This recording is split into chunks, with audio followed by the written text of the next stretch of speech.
Okay, welcome back, creatures of the night, as we continue our look back at Undertaker's many gimmick matches. And I wouldn't want anybody along for this ride than my good friend Randy Turco from Twitter. And today is the finishing and the conclusion of Undertaker's First Blood matches. We have got a SmackDown Extreme First Blood match and Undertaker versus Mr. Kennedy at Survivor Series 2006. So quite the different style of matches, quite the different style of opponents. And Randy, thank you again for joining me here today. And what's up? What's been new with you since we last talked last month? Yeah, thanks for having me. I know I usually like to do props. Like last month we did Taker's birthday. I wore the tiara, I wore the birthday tiara and brought some cake. And I was like, man, First Blood, maybe I should blade. Maybe I should do a blade job, but I drew the line. I wanted to make sure this is TV PG, so I drew the line at blading. I didn't blade. Of course. Well, we are dressed to the nines as always. Yes. You have Undertaker's Hall of Fame shirt. I have a retro Undertaker See You in Hell t-shirt. Very appropriate for today's First Blood match. Very red and gothic. And of you, of course, the Hall of Fame shirt, a classic. And so the first time we have the SummerSlam Elite Undertaker in our possession, Mean Marcalis in our possessions. So we will get to that later on. So we will begin with the February 1st, 2001 edition of SmackDown, SmackDown Extreme with an X. Yes. And season 3, episode 5, for those joining us on Peacock. We are both queued up at 1 hour, 8 minutes, 14 seconds. And you want to run anything by us here before we begin, Randy? Yeah, by the way, last month we talked about, as we were signing off and kind of circling the drain, I was like, yeah, I think that February 1st, 01 show is a Raw. And you were like, I think it's a SmackDown. I'm like, I think it's a Raw. And I looked it up this month, and sure enough, it was a SmackDown. And I thought, damn it, he was right. It was a SmackDown. It's the red Extreme. That's what confused you. Yeah, well, and it's the best kind of SmackDown. It's SmackDown on UPN, if you remember those UPN days. I remember those UPN days. But you're right, it is SmackDown Extreme, and I didn't remember that at the time. So when I rewatched it this week, and I watched the opening montage for SmackDown, and they kept flashing like the X, and then like X, and then action, and then X, and then action. I'm like, what the hell is going on? I don't remember this. And then they had the X over the logo in the bottom, in the lower third. Mm-hmm. What is happening? But yeah, it is SmackDown Extreme, where all the matches tonight are of an extreme nature. And I don't remember exactly why they were doing that, other than it was coincidence. And the XFL is starting up in 2 days. Of course, the XFL. In February of 01. And I think they're also playing a little bit into their main story at the time was Austin and Triple H. They were going to get into those 3 stages of hell match at No Way Out at the bottom of the month, which is fairly extreme. So extreme. Yes. An extreme. Remember, and the X in XFL stands for extreme. This is true. Yeah. As Homer Simpson told us on an episode of The Simpsons. Well, the first match is Dudley's and Hardy's in a table match. And I thought that was funny because at the end of the month at the pay-per-view, it's the Dudleys, T-Mac, and then the Brothers of Destruction for the tag belts in a tables match. So the Dudleys are doing at least 2 tables matches this month. And perhaps our next gimmick match. Maybe that's the Undertaker pajama match. That's the infamous match where he showed up in his PJs to wrestle. And the unfinished Kane. They just threw stuff together. They're like, you know what? We're just going out there. Right. I did notice a young Mark Carrano, the former senior director of talent relations, if you look close, and there's a Vince Regal segment backstage, and he's kind of standing off to the side. And I was like, is that 2001 Mark Carrano? So I did see him backstage. And then they had the Cat was doing her storyline where she was trying to strip nude all the time, and RTC, Right to Censor, was... Oh, that's right. We'll be losing Lawler soon. Yeah, and it reminded me that Lawler this month, in February of 01, by the end of the month, he's going to walk out on the company in defense of Miss Kitty. That's right. Pride. Yeah. And to pay him back, she will divorce him. So There you go. And then he'll be back at the end of the invasion. Other thing I saw, Tough Enough audition tapes were shown. Ooh, So kind of like American Idol, they only showed the bad ones just to of make you course. kind of laugh and get you intrigued. But it did remind me that season 1 of Tough Enough was the summer of '01. So this is February, and they're starting to kind of pump everybody up for Tough Enough, which I loved that show. Oh yeah. And then last footnote was Stephanie McMahon just looks absolutely freaking divine. Episode. You're And just if waiting for that Stephanie McMahon figure. Oh my God. And anybody who watches this episode all the way through, they will immediately know why she looks divine, but she is just fab. And I cannot wait for Elite 94. I don't know how long that's going to take. I saw some 91s at my Target yesterday, so it might be the bottom of the year, but I am definitely getting that Stephanie McMahon to put with my custom Randy Turco. That was a Dave Wheeler original Wow. from 20 years ago, but I still have it. So I will have, I bought the Stephanie McMahon WWE Universe figure. Yes. She'll be on one side of me, and then on the other side is going to be this Stephanie with the ET finger, unless they fix it, Yeah. So that was a really long figure on that, like Really long finger. Yes. Yeah. Hopefully they fix that. Yeah. But, I'm definitely down for that.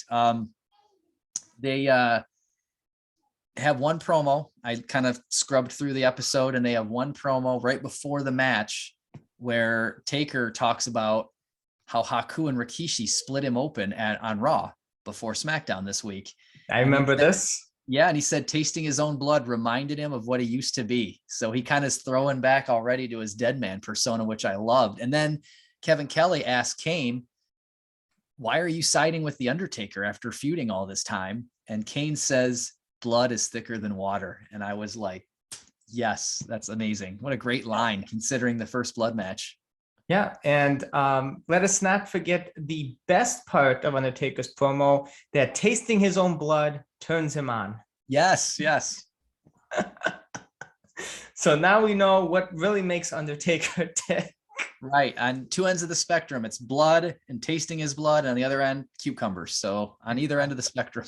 Right? That's right. He is quite the interesting cat, if I do say so myself. But quite interesting tidbits as always. I thank you for doing some awesome research always before our shows together. And hey, one thing too, but we'll keep a look on. I'll point them out when they come. 2 matches 5 years apart, right? We're gonna see 2 proposal signs in the audience today, one in each match. Can you believe that? If only if it was the same person. No, yeah, right. Twice. Twice. Don't know if those were successful at all, but I saw 2 proposal signs. I'll try to point them out when they happen. I was like, that is unbelievable that we had 2 of them. We will keep an eye out. Yes. So let us begin with our patented countdown. 3, 2, 1, play. And Brothers of Destruction coming out first here. Yeah, and I noticed no bike entrance, no Brothers of Destruction music mashup, and we always keep tabs. Roland works here on Peacock. Yes. Roland works on this one. They're just gonna walk out, and I think that's just probably because it's business time, right? This is a bar fight, there's no pomp and circumstance. They're just here to kick some ass. Yeah, you can see Undertaker was stitched up a little. Yeah, he got popped open on Raw by Haku and Rikishi. So they're doing a lot of talking right now on commentary about Kane's only 2 weeks removed from Rumble 01, where he was like the MVP and he eliminated a third of the competition at that. He didn't win the match, but he was like the MVP. Yeah, that's the next chapter in my watch along with Canaanite 10, the Royal Rumble 2001. Yes. So now every year they're right there. Kristen Hansel, will you marry me? Signed French. Yes. I don't know who French is. But yeah, right there. You'll see it throughout the match, but there it is, plain as day. There it is. If there's anything that's romance, it's Rikishi's ass, right? If there's anything that makes you think of romance and marriage. I mean, if there's anything that thinks of romance, it's a first blood match. I mean, come on. Oh, Haku and Rikishi. This is, of course, heel Rikishi, who ran over Steve Austin at the Survivor Series last fall. Of course, he did it for The Rock. He did it for The Rock, of all things. Of all things. Oh, they're not even waiting for having them get in the ring. It's just pure business right here. Right. And I love that this is kind of like fully loaded 99 with Austin. We talked about they're not collar and elbow tie-upping here. This is a No, bar fight. it They're is. right after it. They're trying to split each other open. And much like Stone Cold Steve Austin and Fully Loaded, he did not wait to get into the ring. They met each other on the ramp. Right. Last hurrah for Rikishi as like a featured star, right? I mean, he doesn't get released till 04, but after this, he's kind of teams up with Scotty 2 Hotty. He's kind of on the lower card. I think he gets involved with Roddy Piper and Sean O'Haire with that when they recreate that coconut Jimmy Snuka angle in 03. That's about it. Wow. Quite the fall from grace. Right. Well, and Haku here, he just got out of WCW right before the closure, and he debuted at the Rumble 2 weeks ago. And this is really it because Rikishi's going to get hurt, and then Haku's basically on velocity. So this is Oh my God. Yeah. Oh, see Taker checking his forehead again, like we talked about last month. His attention to detail. Yeah, checking the forehead.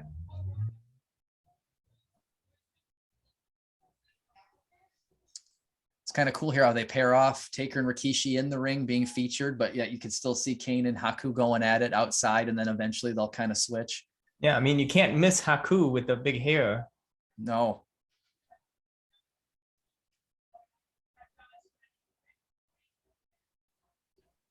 Boom, taking that big flying clothesline. One of my best moves from Taker. Well, it's iconic, right? Yes. He's going to go for an old school here. And I always talk about Taker. He never seems to land this damn thing, but it seems like every time we've done a watch along, he does land it. It makes me look bad, but there it is. And he made you look bad again. Yeah, he hit it again. Well, you know how good Kane is in first blood matches. He's beaten Stone Cold. Right. So, he's trying to make Haku bleed by ramming his head into the announcer's table. Yeah, so Kane's like 1-0 right now. Undertaker's 0-1. So right. You know, got a good chances right here. See, Taker's just going to slam his head into the steps over and over again, trying to get him to bleed. And Kane and Haku are now in the ring being featured here. Mm-hmm. I love that. Taker kind of looks at him, checks for blood, and is like, damn it. And goes back to work, you know?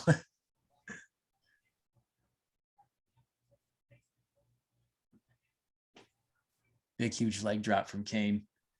Yeah, that got some air.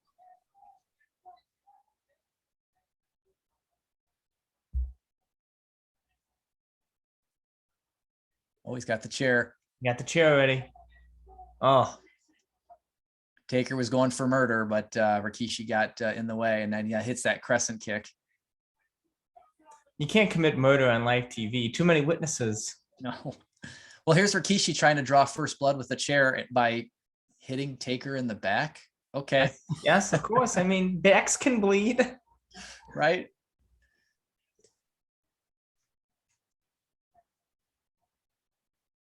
Oh, Kane sees what's going on and comes in for the save.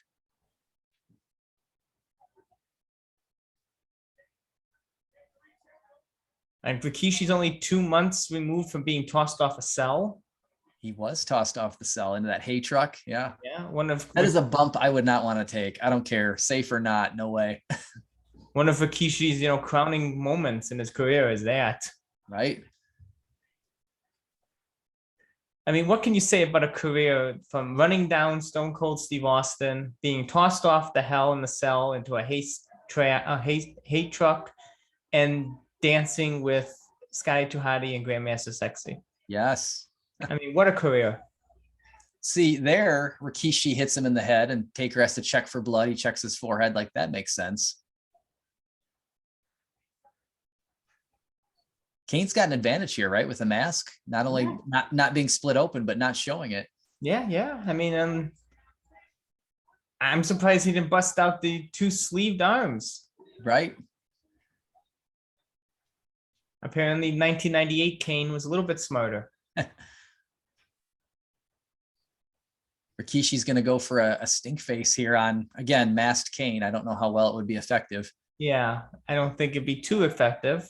Sure. Look at that best pure striker in the game. Fired on Haku. Look at this. Murders Haku with that chair shot. And this is your exhibit A right here, where people say he messed up Canyon just on purpose, and he only did it with Canyon. He did it with everybody. No, and you haven't seen nothing until you get to Mr. Kennedy. Right, yeah. You haven't seen nothing. That was in my notes for sure. Choke slam for Rikishi. Why Haku no doubt blades right now outside of the ring. Just throwing the stairs to Kane. Oh my God, that made me nervous. I was like, please don't land on Rikishi's face. Yeah, there's Haku. Do you have, what is the rules? You have to bleed both opponents?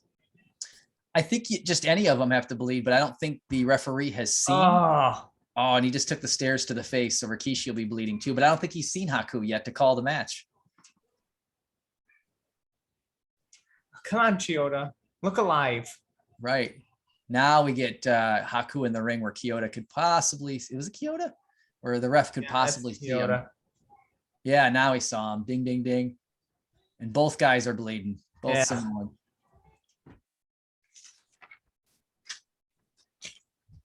And they just keep going. I like the Brothers of Destruction just won, and they don't care. They're still firing live rounds.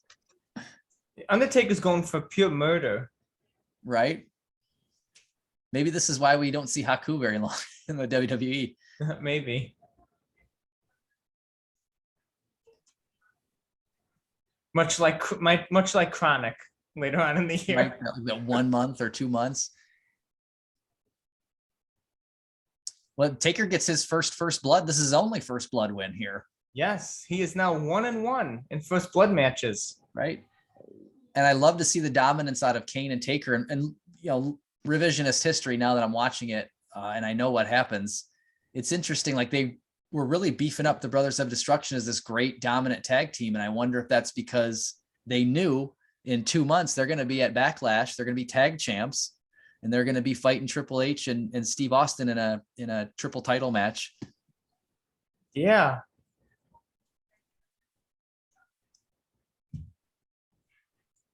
Man, look at that job Haku did on himself. Holy crap.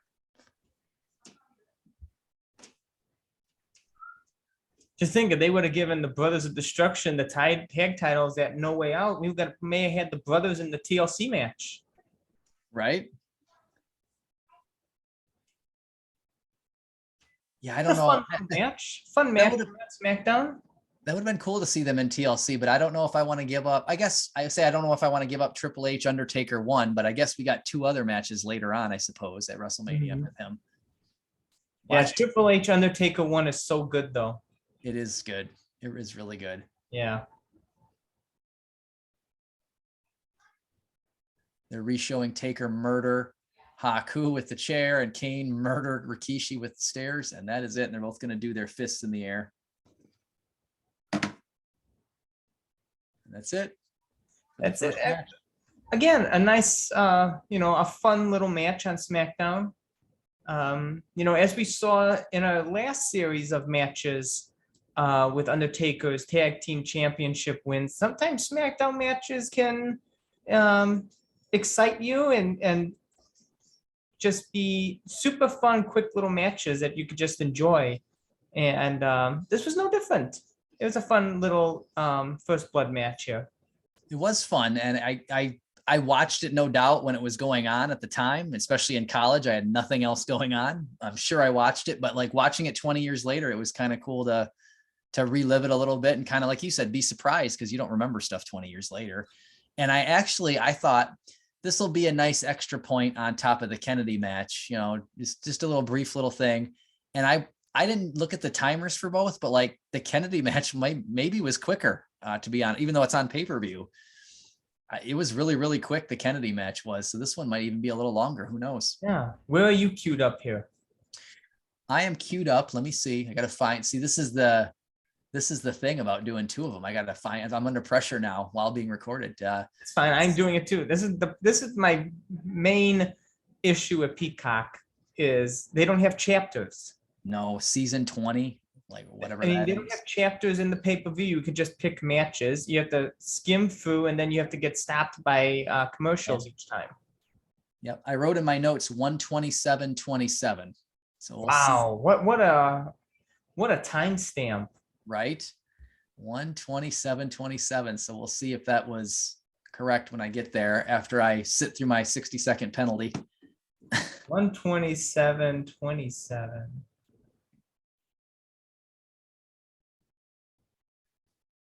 Hang on, yeah, I got a 30-second penalty. Oh, nice. I wonder what you did that was better than what I did. Well, I saw a 60-second one beforehand. Sure. Well, while we're sorting it out, tell me, like, what do you think about the Undertaker figure in front of you? I know we'll get to it a little bit later, but what's your preliminary thoughts on the WCW Tag Team Champion ringside exclusive Undertaker? I like it. I mean, I like the straps, of course. If you're going to display it, they have to be down. I agree. 100% agree. They have to be down because then it makes it different than any other Undertaker figure.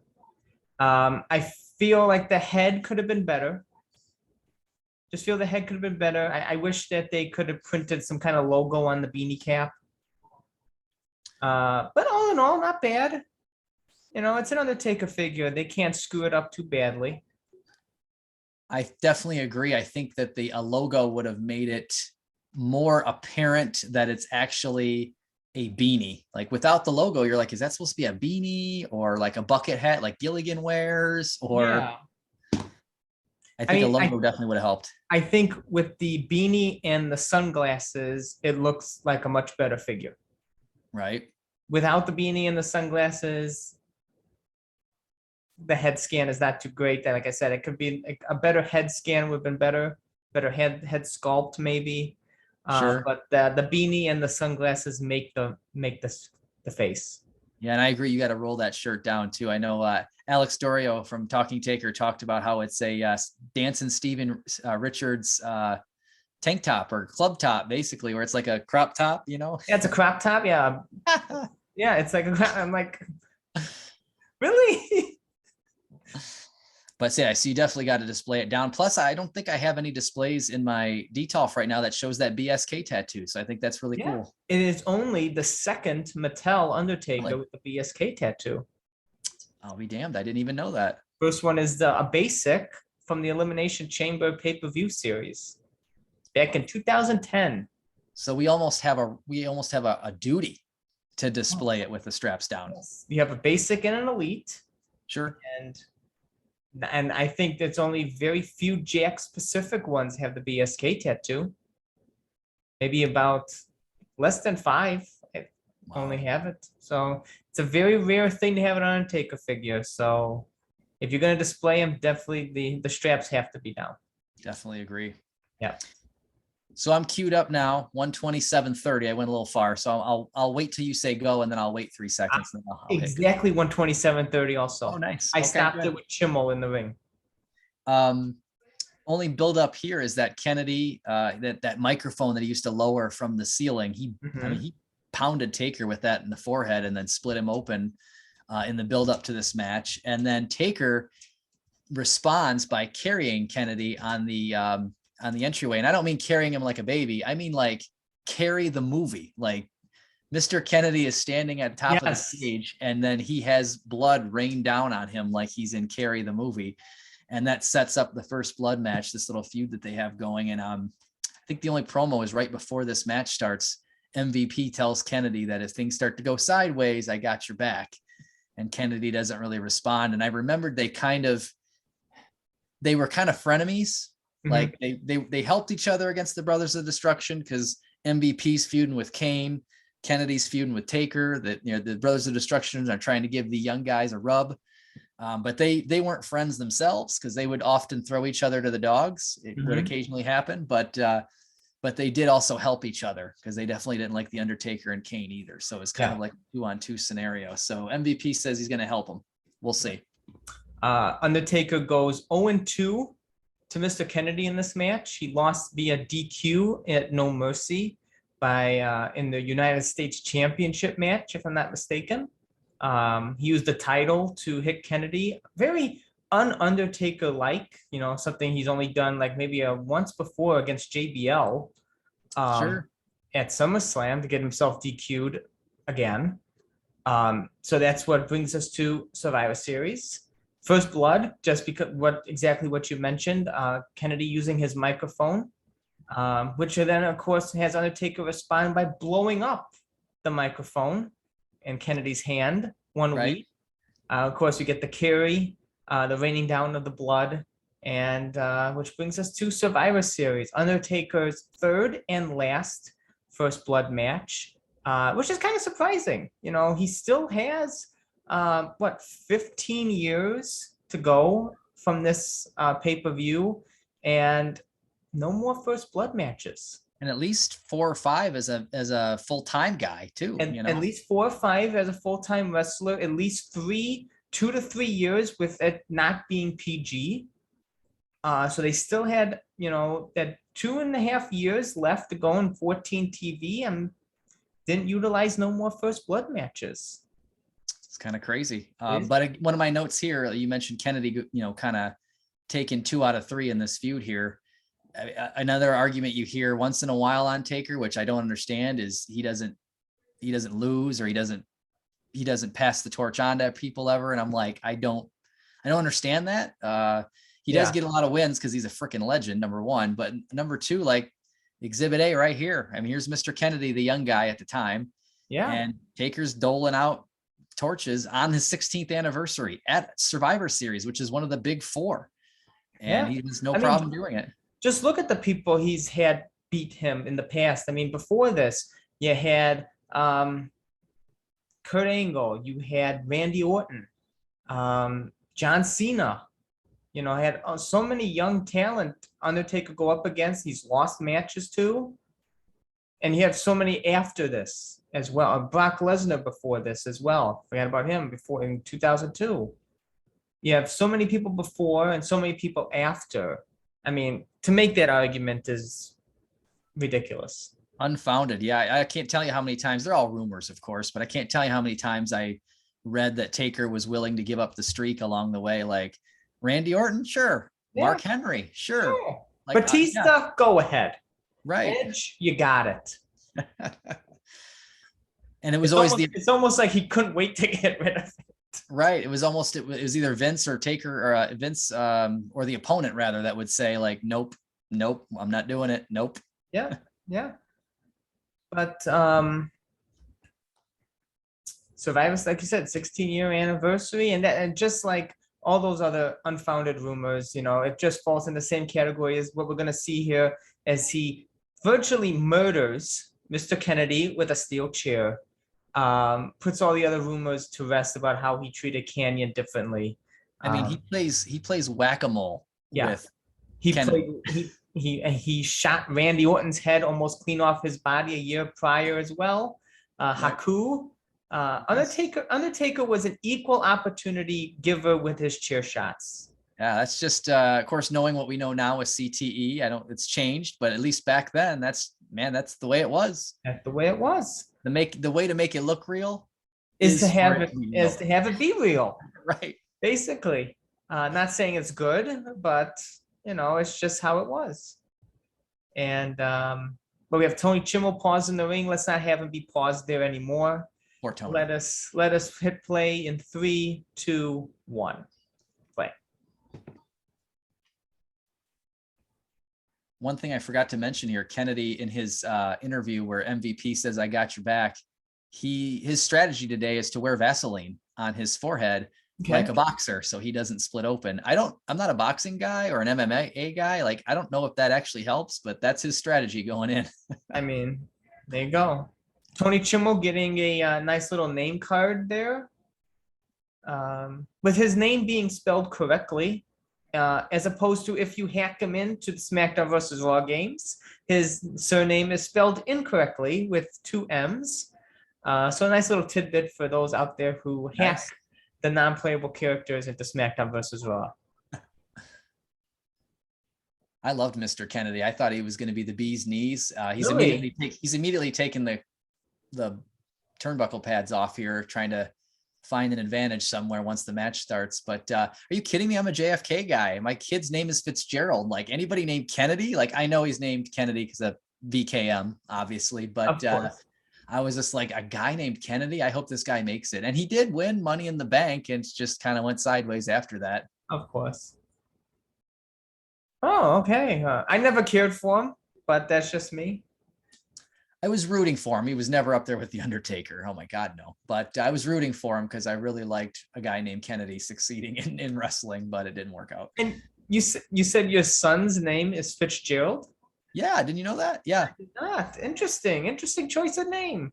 Yes, his name is Fitzgerald because of JFK and my love of JFK. He's the reason I'm an attorney, reason I studied poli-sci and at the U. So I named him Fitz, and which I think Fitzgerald, like I've heard that Fitz in the Tantrums, the band. Like I've heard of people named Fitz, but most of like my grandparents and stuff, they're like, so his name is Fritz with an R, Fritz, and I'm like, no, not Fritz, Fitz. Like, come on, folks. Oh, I'm surprised you didn't name him Kennedy or John or something like that. I like Interesting to take the middle name route. Yeah, I liked Kennedy, but I worried that people would call him Ken, and not that there's anything wrong for you Kens out there, but it would take away the meaning of Kennedy. People would just think his name is Kenneth if they called him Ken, you know? Gotcha. So I was like, I'll go Fitzgerald, and his short can be Fitz, and he'll have a Z in his name, and he'll hate me forever. It's going to be great. Yeah. Yeah. At least you know the end goal here. He's going to hate you forever. My parents named me Randy, and I'm like 40 years later, I'm like, why? Why Randy? Dumb name, dumb. Well, Randy Orton probably feels your same pain. Yes. So Undertaker coming out now. yes, we have gotten 3 incarnations of the Undertaker with these first blood matches. We have gotten Ministry of Darkness, we have gotten American Badass, and now we get Dead Man. I didn't think of that. That's very true. Yes, 3 incarnations. Kennedy's still working on them turnbuckle pads. I think I don't know if he gets all 4 off. I think he gets 2 or 3 of them off. And I can't recall if it ever comes into play. I guess we're going to find out right now. We'll find out. Taker doing his entrance. He's got the full-on Sarah tattoo here Yes. in 2006, and I know he had that removed. Yes. Question for you though, if you know top of your head, because I don't know if I paid attention, but he added his daughters added later that he had with Sarah, Chasey and Gracie, you know. Yes, he has that. Is that still there? Yes. Okay. It makes sense that would still be there. They're still there and they're connected by a chain. That's what overlapped Sarah. Gotcha. Okay. Very interesting. Not that his personal life matters, but it's very interesting in his speech when he mentioned Chasey and Gracie, kind of the way he was talking about him, it made it feel like you're a big part of my life and I still love it. Like it almost sounded as if he doesn't see them often, but I don't know the story and it's probably none of my damn business anyway. I don't know. There's Kennedy, speaking of tattoos, with his they're college age, so maybe they're way in college. Maybe they're gone. Yeah, that's true. I never thought of that. Yeah, I mean, I think that's what I was thinking, because I think he had custody of them. Oh, really? Okay. I didn't even know that. Kennedy's got his, speaking of tattoos, he's got his tramp stamp, but it's all the way between his shoulders. He had it moved up. And then he's also got the jester, like the court jester tattoo on his arm. And it looks, to me, it always looks like an ICP tattoo. I'm sure that's not correct, but it looks like a ICP juggalo tattoo. Yeah, his back tattoo looks very Randy Orton-esque. It does. Very 2004 or maybe right now, 2006 Randy Orton. Yeah. All sleeves and hooked. And I thought it was amazing on the Broken Skull session, seeing Taker's eye roll there, that Bubba Ray Dudley did the eye roll after power bombing people off the stage. Yeah. Bruce Pritchard gives him a call. Yeah, somebody wants to talk to you, Taker.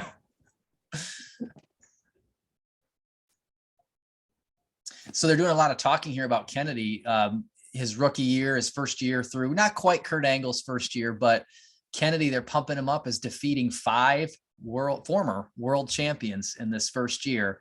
And now he's going to take a swing at the Undertaker, who's also a former world champion.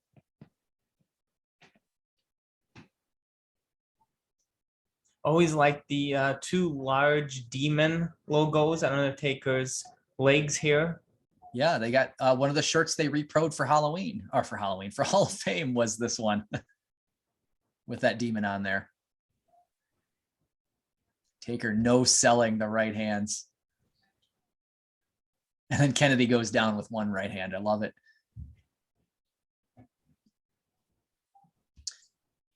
Taker throwing Kennedy to the outside. If this is the Royal Rumble, Kennedy would be eliminated. Yeah. Undertaker is going to win the Royal Rumble in 2 months. We're only 2 months away from him winning the Rumble. Oh my gosh, you're right. I can't believe that. We're so close to 2007. Yeah, he kind of spends the end of 06 like giving Kennedy the rub and trying to put him over. And then 07, we're on to bigger and better. Yeah, the following month we get the second and last ride match. And then onto the Rumble. And this match is kind of setting up like the last one that we just watched with Haku and Rikishi and that Steve Austin match last month. We're outside, we're striking, we're slamming heads into tables. This is not a, collar and elbow tie up situation. And for good reason. It shouldn't be. First blood matches, it shouldn't be. Yep, absolutely. You're not going to make the guy bleed. You're trying to make it, you want to win this as quick as possible. Yeah. Because he can bleed as quick as you can bleed. Slam him into the stairs there. Yeah, you're not going to make him bleed with, a sleeper hold generally or an atomic drop. I mean, you need to do some damage. Yeah. We want Lesnar there. I see that sign. That guy's got about 6 years to wait. Yeah, got 6 years to wait. Yeah. Oh, and a headbutt. We're right in the thick of the 2006 era DX, as you can see by the many shirts in the audience. Yes, Vince Loves Rooster is a very, very popular shirt I see in the audience. Like, I love that. DX is funny, but like, where do you wear that shirt? Where, church? Where do you wear Vince Loves Rooster? Where do you take that? Work? I don't know. Yeah.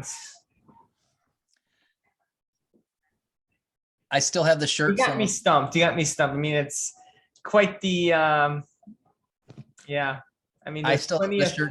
There's plenty of innuendos there. All right. Well, from college, I still have the shirt that says "Make 7," and on the back it says "Up yours," like "Make 7 up yours." But I still have that shirt. But I don't. I have to be very choosy where I break it out. Do I wear it to my son's daycare? Probably not.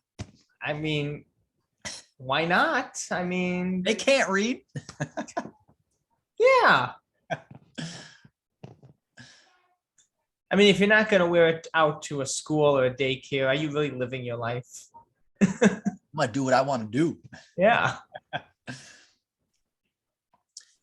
You're moving in less than a month. They can't find you at your old house. Right. They won't remember me.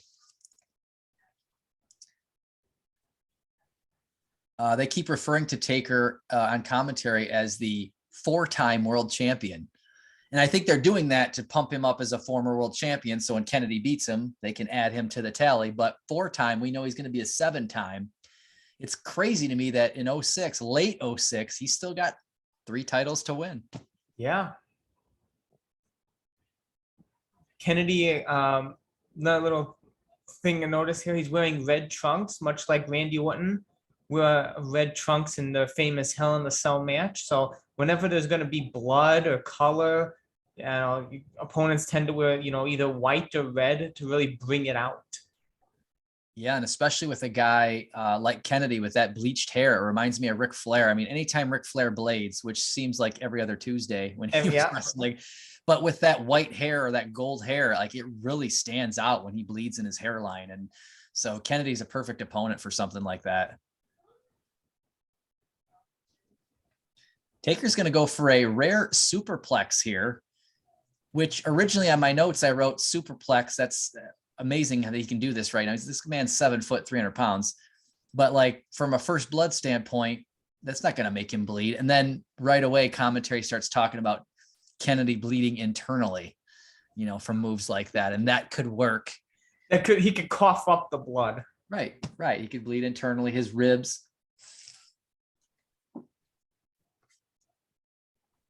Oh, and the low blow on the heel. Do you hear in your head I'm like conditioned to hear the no mercy ding. And Yes. even in real life, I hear it in my head when it happens. Ding. Yes, of course. And there's the big boot from The Undertaker just mowing down Kennedy. And then Charles Robinson checks his face right away after the big boot, see if he's bleeding. Oh, and it does come into play. They do. Oh, it does. Yes. Yeah. Taker throws Kennedy into the bear turnbuckle. Taker with the body shots following up from that superplex, trying to make him bleed internally. This is a longer match than I thought it was. They're really working around the ring here. Sure. Yeah, because they were outside for the longest time. And another low blow. Another ding. So Kennedy has petered to the outside, and we are going to see that he is indeed coughing up blood and bleeding internally. And they always say it's up to the ref to, is that enough? I mean, if you get a paper cut, is that enough? I mean, they always say it's up to the referee if that's enough. But apparently, with the way the commentators are acting, Kennedy might die here. So here comes MPP to cover it up with a towel. He said he'd have his back, right? Yeah, right? Got to make sure that blood packet worked. Right, that ketchup packet, sure. So just when you think he's helped them, he could lose the match, he wiped it all up. Telling me, I got your back. MVP wearing his Scuba Steve outfit. Got your back, Jack. Right. Taker saying MVP saying, we don't need this. We don't need this. We're leaving. Just kidding. I'm going to throw you to the dogs. There you go.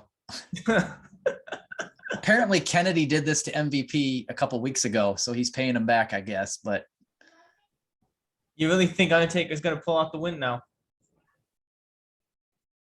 yeah, he threw him into a second bear turnbuckle. So I really missed that when I was doing my notes. At least two of them, and now more body shots.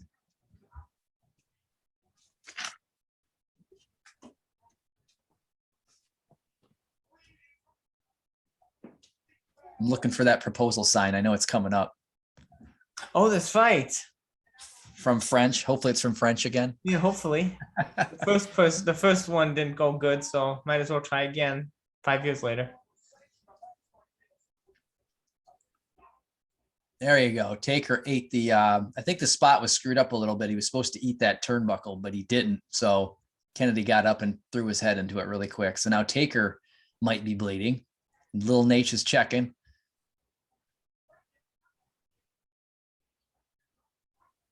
I didn't realize at first that MVP like hung out. Like I thought he left after he threw Kennedy in the ring, but apparently he hung out. Well, he wanted to see who's going to pull off this victory here. Sure. A lot of headshots. Oh, here comes MVP. Looking like he's swinging for Kennedy. Little Nate stops him. Get the hell out of here, Little Nate. Bam! Hits Taker. Oh, shit. Yeah, he's got that oh shit look. Was it on purpose?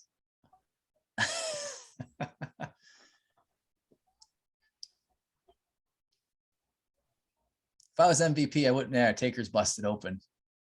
If I was MVP, I'd be hitting the road. MVP looks so young here. He does look really young. Bobby Lashley's former manager.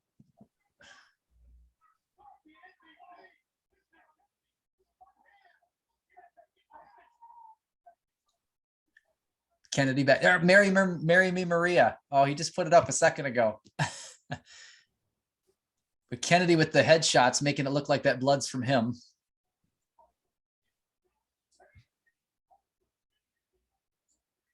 And I think he's already declared the match for Kennedy, if I'm not mistaken.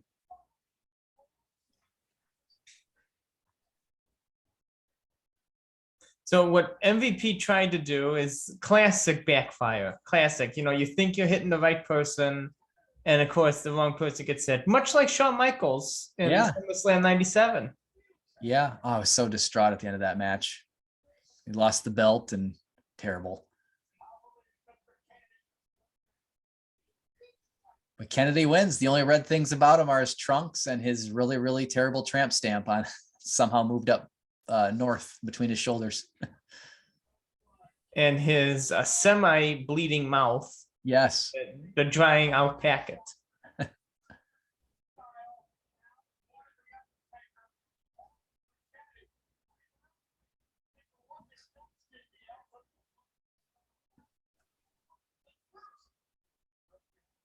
Marry Me Maria again. Just flashed it really quick. Amazing. This is what you should do, right? You got to win over Taker somehow, some way. You should hang out and taunt him. Yeah, especially up close like this. Have you seen no horror movie ever?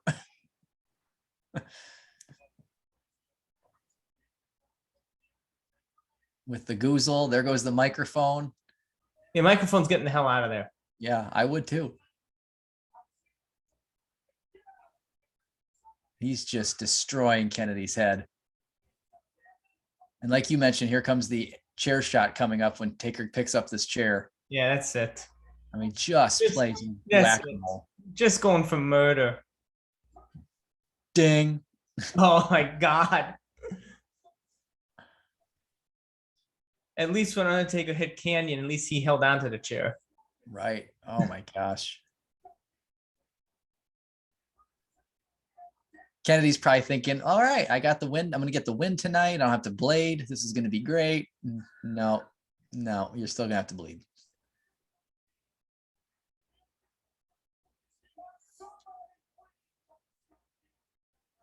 When and JBL is so hell bent on somebody stopping the Undertaker, he should do it. JBL was another guy. Taker never really seemed to be able to get past him. You know, he would always put him over. Yeah. Seeing too much of Kennedy's butt there for my liking.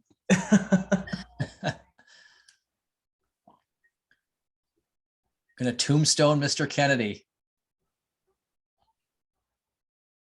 Looked like he almost dropped him mid tombstone, but I do like how Taker recovered and then threw him on the floor like a piece of trash after he was done with it. And off come the gloves here. This is like what he did with DDP at King of the Ring 01. Like he just got in the ring and he just slowly took them gloves off and then started going to town. Yeah. Interesting to see Undertaker and just like wristbands. Right. It looks almost weird. It does look almost weird. Like we only see him in those MMA gloves. I just assume he bathes in those. Like man, he's really stuck too. He didn't fool around with the blade job either. My God. Straps are coming down just like your figure. That's Steven. right. That's right. Yeah.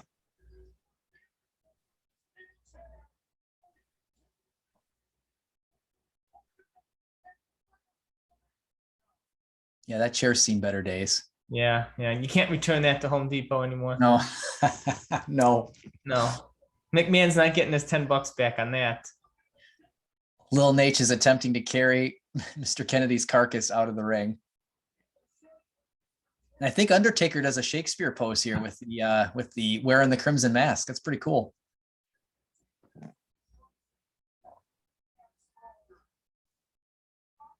There's your next ringside exclusive. We talked about how he needs a first blood splatter. He needs a first blood splatter figure. Right.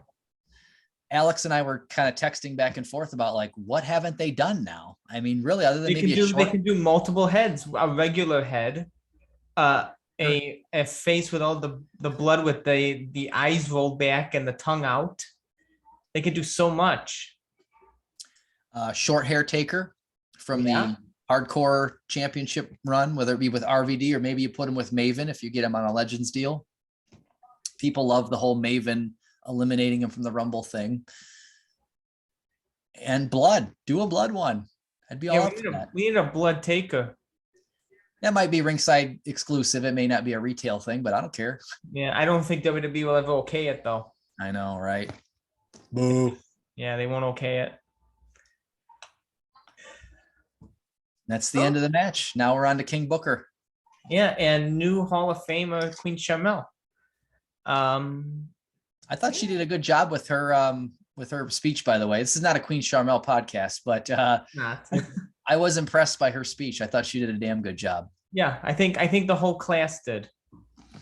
Yeah, I mean, I know you gave your thoughts on the Taker speech already on the mothership a couple of weeks ago, but I thought it was just, I'm biased as hell, disclaimer, but I thought it was maybe the best speech ever. And I wondered how they were going to sum up 30 years in 45 minutes, an hour tops. Like, how is he going to do that? Yeah. And without boring the hell out of everybody that's not us, is he going to get up there and go through a laundry list of thank yous and people are going to say, I don't care. And then he's going to switch to a laundry list of anecdotes and funny stories. And after about the 20th one, people are going to be like, this is like Hillbilly Jim. I don't care. Cause his speech went on and on and on. How is he going to get through this? And I think we all knew Taker was intelligent, but I don't think we all knew that he was so eloquent as he was, because his character didn't talk that much when he was the dead man. And even when he was the American badass, he's cutting promos like, I'm a Texas badass motorcycle guy. I mean, he wasn't totally being him, maybe mostly him, but I thought it was cool that he put on that like Madonna, Britney Spears face microphone and he like gave a TED talk. Yeah. And I loved the hell out of it because he was able to kind of do three things at once. He's going through his thank yous, but he'll give a few of them. And then before it's boring as hell, he'll stop. And then he'll move on to like a couple of funny stories and let us peek behind the curtain, tell a couple anecdotes. And then before that gets boring, he'll give us one of his mental moves on how it helped him and it may help us, in our career or life. I just thought like he always like he did during his career, he would always change right before, people would have a chance to get bored or sick of it. He would change it up. And that's exactly what his speech was. I mean, I was not tired and I was not bored. And I was actually a little sad when it was over because I was like, damn, I could listen to him some more. I could. I made that a comment. It's like, I felt like he could have went on even more and I would have been perfectly okay with it. Yeah. They really could have had all 3 hours of him just talking and people have been fine with it. Yeah. I think the way that he delivered it was perfect. Like you said, he kept people entertained for so long before changing it and having people stop and say, well, what did he say there? So you had people consistently paying attention to it because you don't know where he's going to go next. You didn't know what he was going to say next. Yeah. And the best thing about it is that it was able to connect with everybody. Right. Everybody listening, something in that speech was for them, which is perfect. Absolutely. I love that he, the proof was in the pudding. So he would say mental move, treat everybody with respect, no matter how big, how small. And then right after that, he thanked the people behind the scenes and he thanked catering and he thanked the doctors and he thanked the person who puts the travel together for WWE. Like, man, he practiced what he preached right away. I loved it. I loved it. The woman that does his costumes, the people that put the ring together, everybody he comes into contact with, because he said, and it's just, it hits home for people, when say you don't know what people are going through. And, right. A hello and a handshake can save somebody. People talk about, mental health and being there for people when they need it. And his speech reiterated this for people. Right. Yep, absolutely. And I know one of the things I have in my notes here is they confirmed WrestleMania 38 Blu-ray and DVD, Undertaker's speech is going to be an extra. He's on the cover of the whole DVD Blu-ray. Nice. I know they used to do, I haven't bought WrestleMania in a few years, but I know they used to have the entire Hall of Fame as an extra or a bonus disc or whatever. Maybe they quit doing that. But once I got confirmation that Taker's speech is on this year, unfortunately, I think that's not going to come to the United States. What? Yes. You didn't hear about this before? I think the last DVD they're putting out in the United States, I think, is last year's Survivor Series or something. Oh, I'll have to look into that. I was because I already wrote down May 10th. I put a thing in my phone to remind me on May 10th, like hit Walmart or Amazon or whatever. I hope they change their direction because I will pick it up if I see it. Yeah, I definitely want to have that. I mean, you just never know when they're going to yank it off Peacock or something. I want to have that. Yeah. I do too, because I bought the Survivor Series 2020, his 30th anniversary. I think I bought Extreme Rules 2019. I bought WrestleMania 36. Sure. Are So you putting you on the spot live on after we hit record? We talked about this a little bit before we hit record. They just released tonight the Taker plaque for $66.60. yes, Ha ha yes, of ha. Are you going to buy the plaque too? course. I'm going to add that to my order of Undertaker Hall of Fame socks and an Undertaker lapel pin because why not? Right. I got lucky. I got them socks for I Easter. was hoping they would put the other stuff up that was at the store. Like they had a collectible coin, they had lapel pin, cufflinks, they had gloves and tie sets, like the purple gloves and tie. I was like, put these on the WWE shop. Yeah, and I know they want it to be exclusive to the people that were there, but yeah, if you got surplus, make some money, put it on that line, put it online. I'll pay shipping, you Yeah, yeah. know. I mean, we got the coupon codes. Put them Did to you use. did you see the shirts that we're wearing are already on sale? I know. Yeah, I know, but if I didn't order them, they'd be out of stock. That's right. That's right. I got very lucky with that Acknowledge Me shirt because my wife was ahead of it before they ran out. And I thought I was screwed, but the Easter Bunny was very good to me with my socks and my Acknowledge Me shirt. So toys, we always talk about toys. Usually we line it up with the match that we're watching, but we had so many toys, I think, that have just come out with The Undertaker. So mine is still in the box here. I have like 4 still in the box, so don't worry. 4, that's unbelievable. We talked about it a little bit between matches, just so there wasn't dead air, but like, I know the Major Wrestling Figure podcast, if you listen to their episode last week, they kind of shit on this figure a little bit. I don't think it's that bad. I mean, I'm not an expert like they are, but like, I agree. Like we talked about, the beanie could be done better so it looks like a beanie, or at least have the logo on there to clue us in. Why can't they make it out of why can't they just make it out of the same material the real life beanie is made out of and just make it Like a small? cloth? Yeah, Yeah. it'd be nice. Same for the shirt. I do agree with Alex. It looks like Dancing Stevie Richards, depending on the one that you get. But I agree with you. I think if you take the beanie off, or if you display it with the shades like you're doing right there, and I think if you put straps down to show off that BSK tattoo, I think that saves the figure, and I think it's damn good. Mine's still in the box only because I'm moving, so my stuff isn't set up, but I fully plan on doing this picture on the back here. Yeah, both titles. Yeah, because I bought the WWF tag belt off eBay like 4 months ago, and it's packed away. But he's going to be straps down, holding a belt on either side, or I'm going to hook the belts together and have him wear them around his neck. I don't know if that'll work that way with the toys like he did in real life, but I'm going to sure as heck try. So this is a decent figure. I agree the shirt's a little short, and I'm not sure why, but like, you could save it by just putting the straps down, man. Right? Or try and get lucky if you're a mint on card collector like me, and trying to get lucky with having the shirt being pulled down.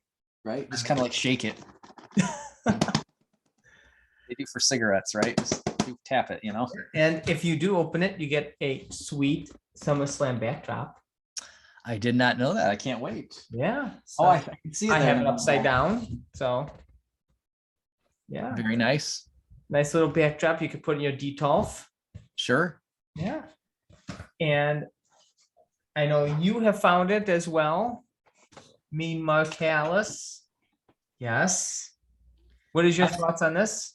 My figure's 2 days older than your figure, because I found it in stores before the pre-orders hit. But I was so glad too, by the way, because once I heard you and Alex from Talking Taker both did the pre-order, I had major FOMO that I'm not going to be able to find this. And so I had major paranoia.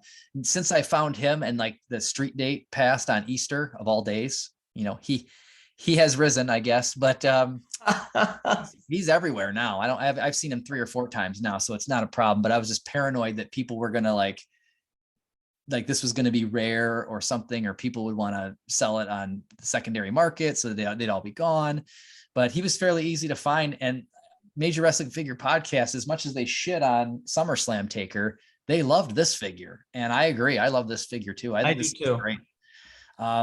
I'm going to open this too after I move, but he's still in the package because it'll be safer for him to move that way.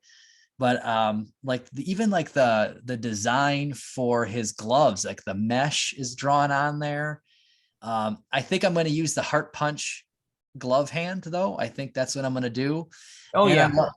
I love the assless chaps. You got to show off your figures in assless chaps. And I'm corrected by a buddy of mine, Nate, that always tells me that all chaps are assless.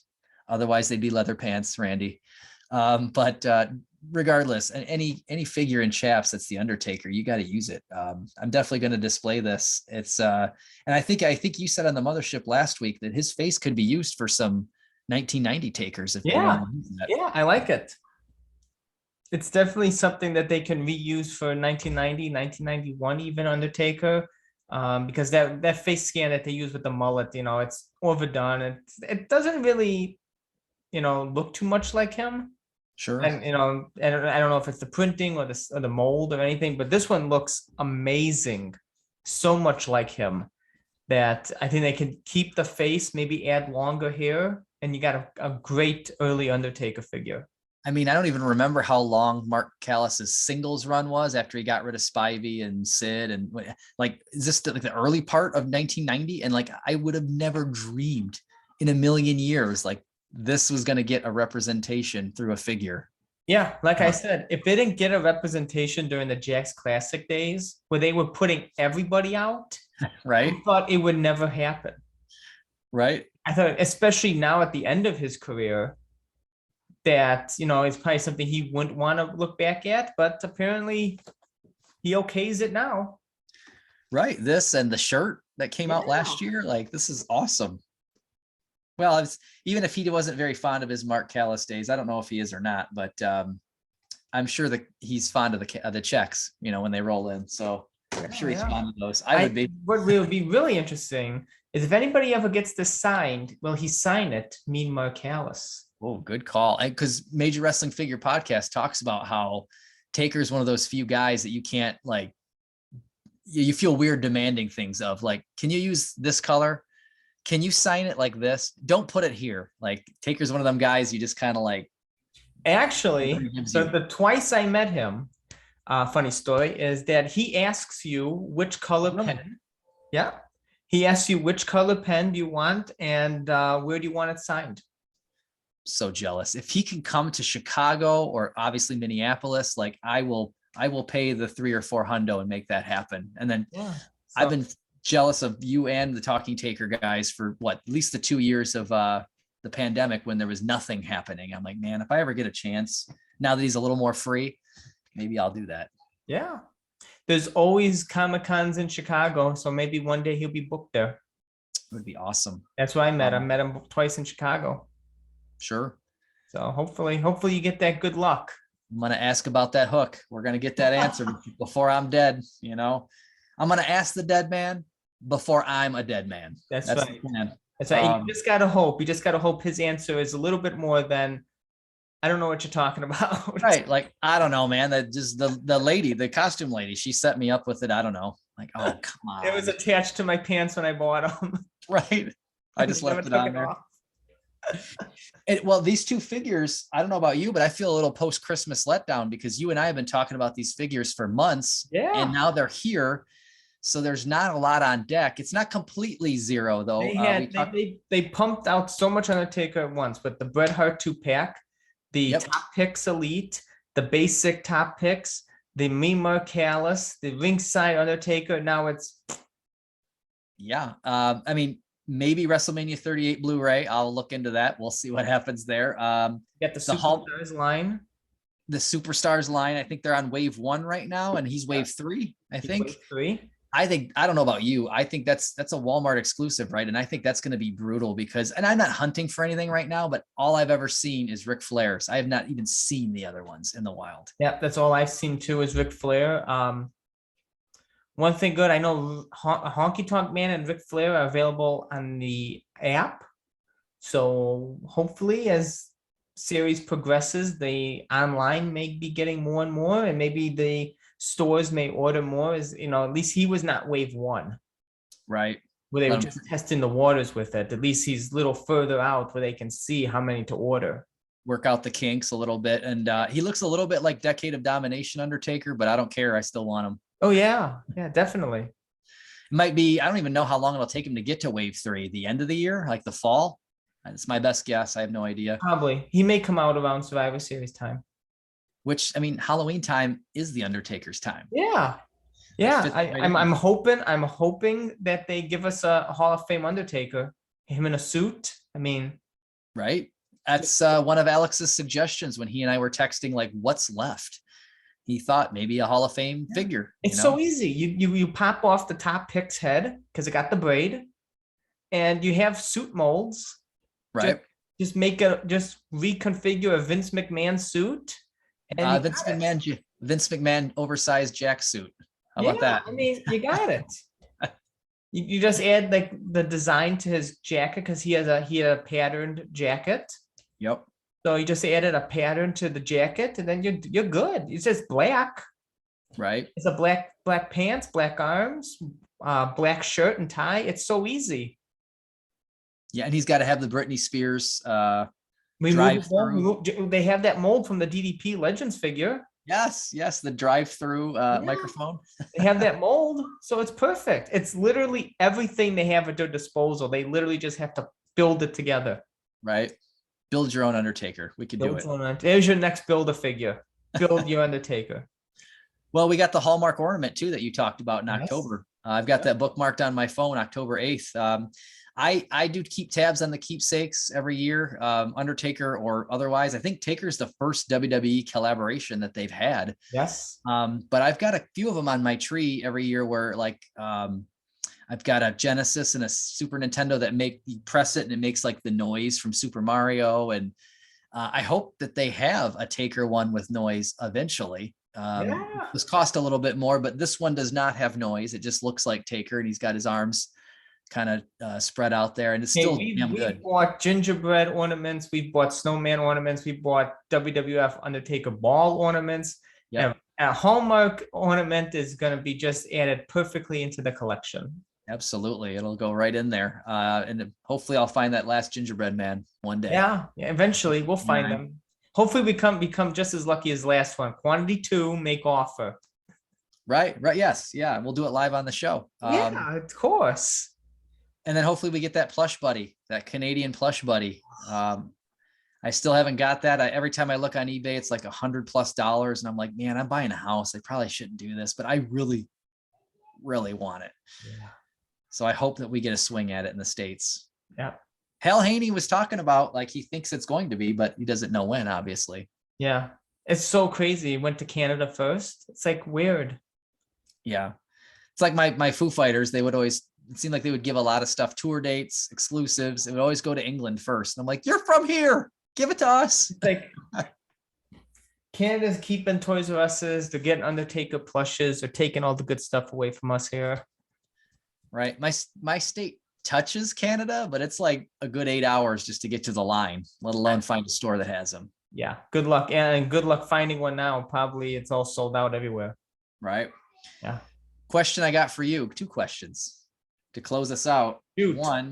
One, you mentioned on the mothership last week that you got 1 or 2 Mattels left. You're basically done with Mattel other than a couple of like, I think combo packs that you're looking for, right? I'm listening to this while I'm weightlifting and I'm thinking, how the hell? I mean, that's such a huge, even just the Mattel portion, not Jakks or anything else, just Mattel. It's a huge undertaking, pun intended. How do you keep track? Do you have a spreadsheet? You've got to have a checklist or something. I do. How the hell do you keep track? Yep. I have a checklist. I started off, there was a thing called the wrestling figure checklist database, something like that. It was basically a skeleton that I used as a starting off point. It like ran to like end of 2019. So I would continuously fill things in as they would be released since then. And also I would go back and check to see if, did they have this on the checklist? Was this marked off? Was this, and just fill in, take the body and start filling in all the things that are, and then that's where I started from. Luckily for me, I began collecting Mattels ever since the inception. That's, sure. I opened up my Jack stuff because I wasn't really collecting, but then when the Mattels became in the stores. I was like, okay, now I'm going to be collecting mint on card. So luckily I had the foresight to start in Mattel because now prices have increased dramatically on the figures.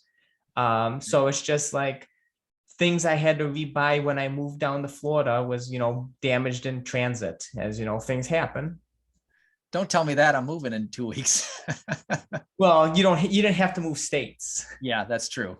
So as you move states, things get damaged, especially if you ship things, which I did. Things fall off the card. So that's the only stuff I had to rebuy was things that were damaged. So yeah, Mattel was basically done. The only things I really have to get is the Royal Rumble Heritage box set and the Fan Favorites box set. Big box sets I never really thought of buying.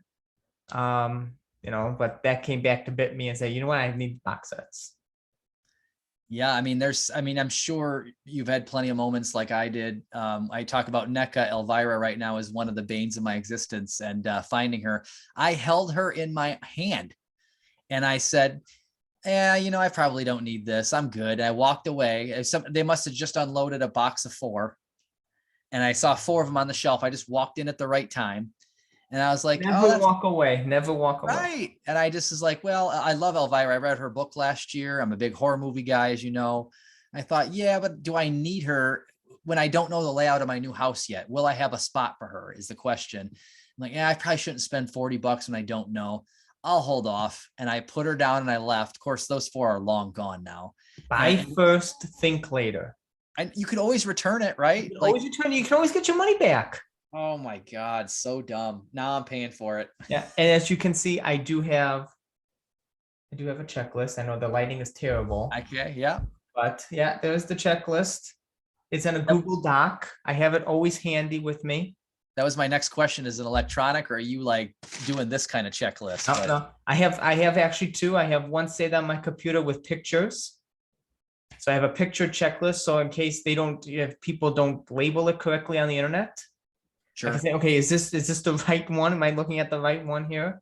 And of course, everything is always electronic. So I try not to buy duplicates. The only duplicate stuff I like to buy is new stuff, because especially 4 of those. Yeah, especially exclusives, because always trying to get the best condition one. Well, right. And you could keep the best one. And then even the other ones that are pretty damn good, that could be trade bait down the road, or you could flip it down the road. You never know. Exactly. Yeah. Second question. Yes. Closing us out. First Blood is donezo. So yes. What are we going to do next month? We could do a one-off one like you were talking about. I think there's the Rest in Peace match with Giant Gonzalez. There's Body Bag match with Ultimate Warrior. There's a couple of them that are small, like First Blood, that wouldn't take too long. Like First Blood was only a couple months. Buried Alive has 5, although we covered one already with our tag team series. So, really 4, I guess, technically. Yeah. Last Ride match, which would include Kennedy again, only has 2. Last Ride with Kennedy. Which is an episode. We can combine both in one. JBL, yep. Inferno match I had marked as 2. I think that's right. Yeah, that's right. Elimination Chamber has 3. So we've got some options if you don't want to dive into the 17-month casket odyssey or whatever the Hell in a Cell is,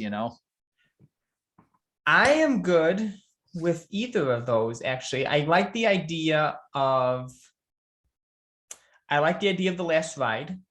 So we can pump both of them out in one episode and be done with them. Just like we did today. Yeah. Let's do it. So there you go, Creatures of the Night, ladies and gentlemen.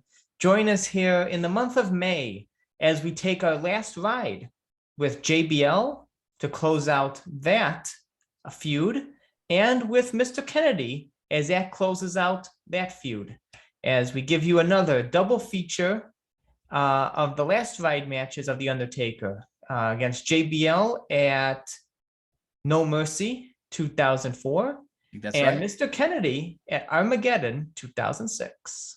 This is good. We can get all this Kennedy talk in now and then never talk about him again. Never talk about him again. That's perfect. And also, this is it for JBL. There's not another gimmick match with him. So we one and done with JBL as well.